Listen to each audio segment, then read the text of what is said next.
जय जगन्नाथ दर्शक बंधु मु आचार्य क्षेत्र मोहन पंडित आपणको आ गोटे ज्योतिष भित्तिक कार्यक्रम को स्वागत जनाऊँगी। यही कार्यक्रम रे आमे लाल किताब रे जो अच्छी जे सदाचार पालन करिवे जहाँ फल कि आमे जो ग्रह मानक पई प्रतिकार करूचे ताहा किपरि भाबरे सहजरे शीघ्र आमको तार फल लाभ हेबो सेति कौन सब सदाचार पालिया पड़िबो से विषय आज आम आलोचना करिबा। तेबे कार्यक्रम को आरंभ करिबा।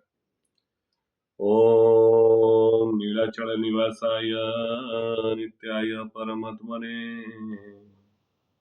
बलभद्र सुभद्राभ्यम जगन्नाथाय ते नमः।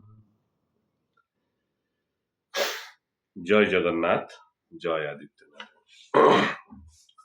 तेबे कौन सब सदाचार आम पालन कले आमे शीघ्र ग्रह मानकर कष्ट बा पीड़ारू लाभ बा शीघ्र आमे तांको कबड़रू रक्षा पाई परिबा से ग्रह कष्टरू मुक्ति पाई परिबा। से कौन सब नियम अछि सेडा आमे आज जानिबा। ताले कौन सब नियम रहउची प्रातः समय माने संज अवश्य दियंतु बा धूप दीप दियंतु प्रातः समय एवं शंख निश्चिंत रूप से बजातु। जो आमर त्रिसंध्या व्यवस्था अच्छी से हिसाब से प्रातः समय निश्चिंत रूप से भगवान सेवा पूजा करंतु सहित शंख बजातु।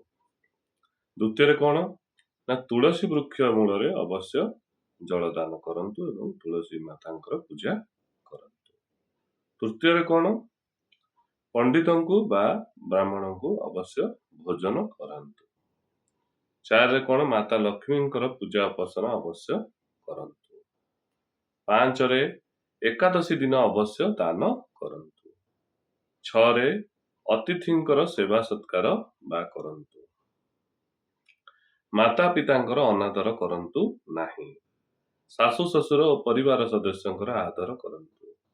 नीति दिन सकाळे बड़ बा गुरुजन मानकर आशीर्वाद नियंतु। निशा द्रव्य मद्यपान इत्यादि ठारू दूरेई रुहंतु। मन ध्यान दे खाद्य ग्रहण करंतु। सूर्यदेव आड़ को मुख करी मलमूत्र त्याग करंतु नाही। ऋण नहीं अवश्य फेरांतु। जदि आपण काठू ऋण नौचन तो निश्चिंत रूप तांको ऋण फेरे दियंतु। रात्रि रे सब अइठा बासन धोई सारी सोंतु बा रात्रि रे अइठा बासन इत्यादि रखंतु नहीं। सकाळ पर्यंत ताकू रात्रि ही धोई देई सफा करी रखंतु। भंगा बासन घरे रखंतु नाही।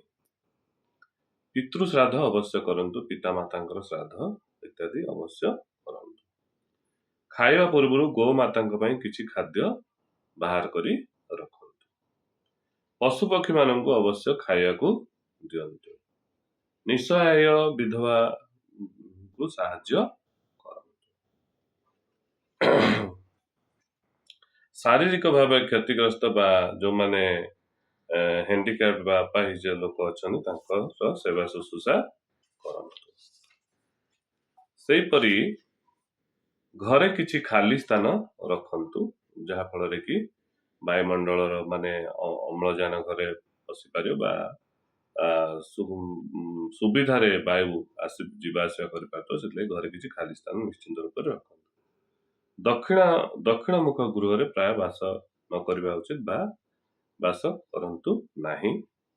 जदि वास करछन ताले बहुत गुडे प्रतिकार तार रहिछि ताहा कोनोसी वैदिक पंडितंक द्वारा परामर्श करी तापर वास करंतु। गृह रे कोनोसी कणा बा खाल न रहिबा उचित बा गात न रहिबा उचित। मागणा रे कोनोसी जिनिस नियंतु नाही। भौणी और झील को यथा संभव उपहार दियंतु। कन्या पूजन बा बालिका मान पूजा करने उचित एवं उत्तम वस्त्र एवं भोजन देवा उचित। श्वशुर घर सहित भल बुझाणा रखंतु बा झगड़ा झांटी करंतु नाही। यौथ परिवार बा जॉइंट फैमिली रे रहंतु। दांत काठी रे दांत सफा करंतु बा करबा उचित। नाक सर्वदा सफा रखंतु। नाक और कान पड़े बा उचित बा पड़े पारंतु। शाकाहारी वस्तु ବା शाकाहारी द्रव्य ଖାଦ୍ୟ ଖାଆନ୍ତୁ। ଦେବତାଙ୍କ ଉପାସନା ବା ପୂଜା ଶ୍ରଦ୍ଧାପୂର୍ବକ କରନ୍ତୁ। ଧୈର୍ଯ୍ୟ ରଖନ୍ତୁ, କ୍ରୋଧ କରନ୍ତୁ ନାହିଁ। ଅସତ୍ୟର ପରିତ୍ୟାଗ କରନ୍ତୁ ବା ଅସତ୍ୟ ବା ମିଥ୍ୟା ବା ଚୋରି ଇତ୍ୟାଦି କରନ୍ତୁ ନାହିଁ, ତାଠୁ ଦୂରେଇ ରୁହନ୍ତୁ। ଘରେ ମନି ପ୍ଲାଣ୍ଟ ଗଛ ଲଗାନ୍ତୁ ଏବଂ ତା ଦେହରେ ତାର ଯତ୍ନ ନିଅନ୍ତୁ। ପ୍ରାତଃ ନିଜର ପାପୁଲି ବା କରକୁ ଦର୍ଶନ କରନ୍ତୁ। ତେବେ ଦର୍ଶକ ବନ୍ଧୁ, ଏ ତ ଥିଲା ଆମର ଲାଲ କିତାବ ହିସାବରେ ସଦାଚାର ପାଳନର କିଛି ନିୟମ। ଯଦି ଏହି ସଦାଚାର ଆପଣ ପାଳନ କରନ୍ତି ନୀତିଦିନ ଜୀବନରେ, ତେବେ ନିଶ୍ଚିନ୍ତ ରୂପରେ ବହୁତ ଗୁଡ଼ିଏ କଷ୍ଟରୁ ଆପଣ ରକ୍ଷା ପାଇପାରିବେ ଏବଂ ଗ୍ରହମାନଙ୍କ ପୀଡ଼ାରୁ ମଧ୍ୟ ରକ୍ଷା ପାଇପାରିବେ। ତେବେ ମୋର ଯଦି ଏ କାର୍ଯ୍ୟକ୍ରମ ଆପଣମାନଙ୍କୁ ଭଲ ଲାଗୁଛି, ମୋର ଚ୍ୟାନେଲଟିକୁ ଲାଇକ୍, ସେୟାର ଏବଂ ସବସ୍କ୍ରାଇବ୍ କରନ୍ତୁ। ଏବଂ ଯଦି ଆପଣଙ୍କର କୌଣସି ବାସ୍ତୁ ବା ଜ୍ୟୋତିଷ ସମ୍ବନ୍ଧୀୟ ସମସ୍ୟା ଥାଏ, ମୋ ସହିତ ଯୋଗାଯୋଗ କରିପାରିବେ। ମୋ ନାଁ କ୍ଷେତ୍ରମୋହନ ପଣ୍ଡିତ। ମୋ ନମ୍ବର ହେଲା 7978276770 ଏବଂ କାର୍ଯ୍ୟକ୍ରମଟି ଭଲ ଲାଗୁଥିଲେ ନିଶ୍ଚିନ୍ତ ରୂପରେ ମୋ ଚ୍ୟାନେଲଟିକୁ ଲାଇକ୍, ସେୟାର ଏବଂ ସବସ୍କ୍ରାଇବ୍ କରନ୍ତୁ। ଜୟ ଜଗନ୍ନାଥ, ଜୟ ଆଦିତ୍ୟ ନାରାୟଣ।